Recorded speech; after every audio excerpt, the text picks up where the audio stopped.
everybody, it's me, Blanche, and I'm here with my mama Vera. She's back.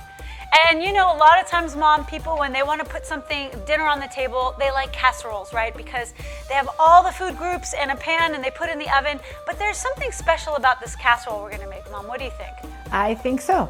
I think it's very special because it's so easy to assemble and it tastes delicious. Yeah, and I bet you can't figure out what kind of casserole we're going to put together. But of course, it's Middle Eastern right here on Feast in the Middle East.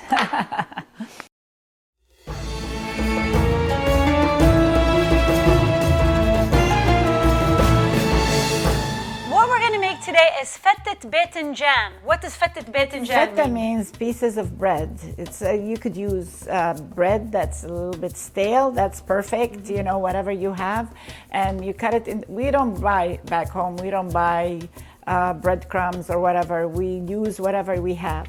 So we cut it into. And what does Batinjan mean?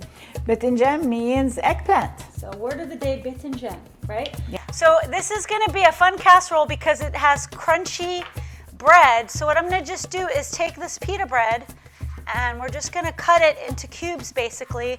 And we're going to bake them in the oven so they're going to be nice and crunchy. So it's almost like nachos in a sense in terms of having like really crunchy bread bits that are mixed up within the casserole. So I already have some that I already cut here. And here we go. Mom, can you hand me that olive oil right there? So I'm just gonna season it.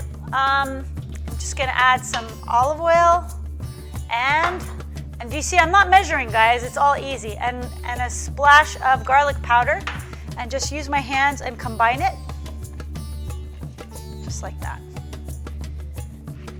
All right, and what we're gonna do is put it on this pan and bake it in the oven at 400 degrees for about 15 minutes or so. Just check you want them nice and brown and crispy.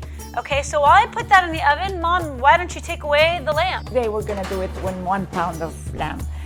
Start with about a couple of tablespoons of olive oil. And how do you turn this on? And we're gonna saute a little bit of this one chopped dicely fined onion. We're gonna add it. Okay. And we're gonna saute it. So you want to saute it till it's what, soft, translucent? What do you think? Like translucent, a little bit on the golden side. You don't want it to be crunchy when you eat it, but you want the flavor to be there because this is the onion is what's gonna flavor the meat. You cannot have meat without onions. No, it's against the law. It's against the law for Arabs to have meat without onions. No, I know. There's my husband's uncle. He hates onions. Oh yeah, Khalohimo is his name. He hates onions, and this is his nightmare. Okay. Okay. We just added how much garlic here? About 2 cloves of garlic, finely minced. Okay. And saute it until it's nicely browned. We got the eggplant. Try to pick an eggplant that's nice and solid that has a circle on the bottom. That means it has less seeds. I don't know if you know, but there are male and female eggplants, and the male eggplants actually have fewer seeds, and they have a little like circle on the bottom rather than like an irregular shape. The male is longer. Yeah.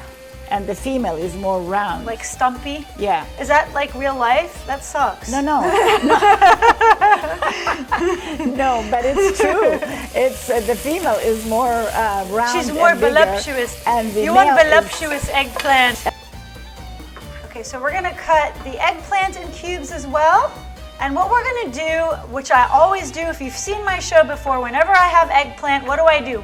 I add salt to it.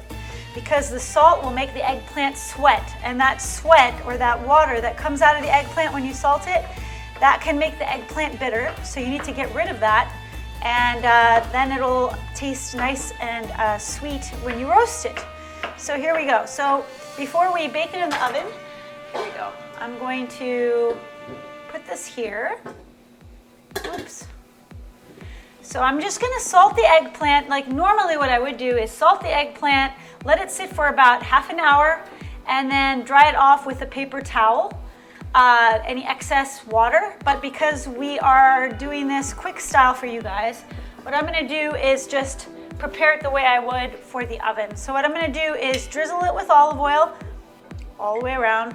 Traditionally, this dish, they fried the eggplant and they fried the bread, but that's way too greasy for me. I want a healthier version of feta that I can enjoy. And so this is all you have to do. Mom, can you hand me that salt there? All right. So what I'm gonna do is salt. So I'm gonna put this in the oven at 450 degrees for about 10 to 15 minutes. Again, you wanna watch to make sure that it doesn't burn, but you'd like them brown. So I'm gonna put this in the oven, and now that my mom's onions are all nice and brown, she's gonna start with the lamb.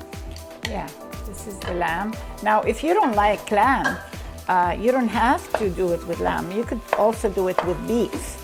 It's a matter of preference, but lamb tastes really tasty. So I'm gonna chop it like that, and I'm gonna try to amazing, Mom. break the pieces, you know, so that. Should we add the seasonings? Yeah, add the seasoning while I'm breaking the pieces. There we go. We have some allspice. 1 teaspoon of allspice. And salt. A little bit of salt. Add some salt to taste. Pepper. Pepper.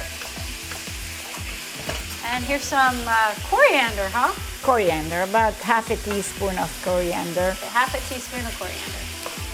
Okay, Mom, so the eggplant's out of the oven. Let's add that, and we're gonna add another little secret ingredient that I like to add, and that is about a tablespoon of pomegranate molasses, which I find goes, just a tiny bit of sweetness goes really well with the lamb. Here we go. Oh, look at that. This is extra, but just a little extra something, you know? Okay, go ahead. Mixture of eggplant and the meat here on the side. And now this is the fun part, assembly. So I have about a cup of Greek yogurt. I'm going to add about 1 finely minced garlic clove. And we have some fresh mint too. We're gonna add some fresh mint, like maybe a couple of tablespoons. I'll leave some for the very top to garnish. And we're just gonna stir this around. Did you put a little bit of salt? Sure, we'll add some salt to it too. Just a tiny bit. Just a tiny bit. There we go. I love assembly. This is like the funnest part, when you have all the elements together. All right, so these are the bread that I toasted in the oven. Let's just pour it all in and spread it out. All right, nice and crunchy. And then we're gonna add the meat. Okay. Gosh, that smells so good, Mom. You wanna put it evenly. Yeah, here, go ahead.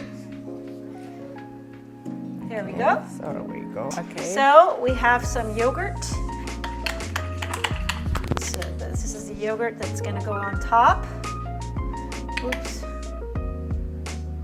Let's see. We're gonna spread it. We'll add a little bit of SUMAC sprinkles. Now SUMAC adds some tartness, like a lemony tartness to it. Okay, gosh. Okay, so here we go.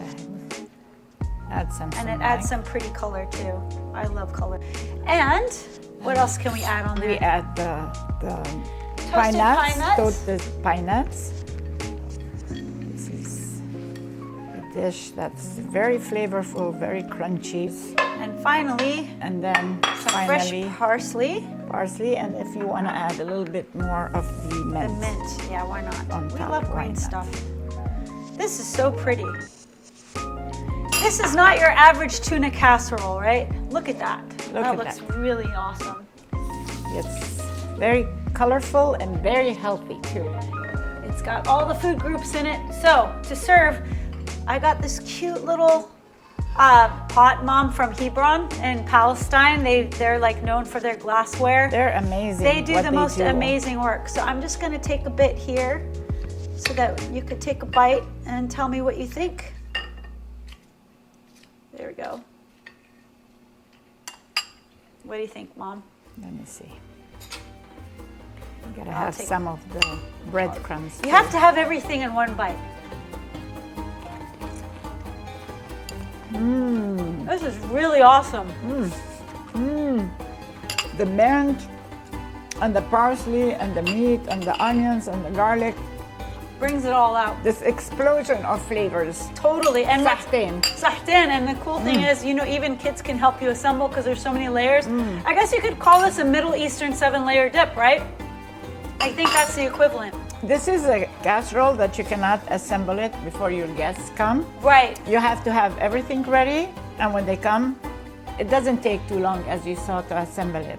Right before they come, you have everything on hand, you assemble it, and they eat it right away. Yeah, you don't want to do it too far in advance because then the meat, the bread will get soggy, and you want it nice and crunchy. Exactly. Right, Mom? Exactly. So, I'm so happy to have my mom back here on Feast in the Middle East. Please hit subscribe and click that bell icon next to Blanche TV so that you can get our recipes and our experiences as soon as we upload them, okay? Sahtin. Leave your comment below.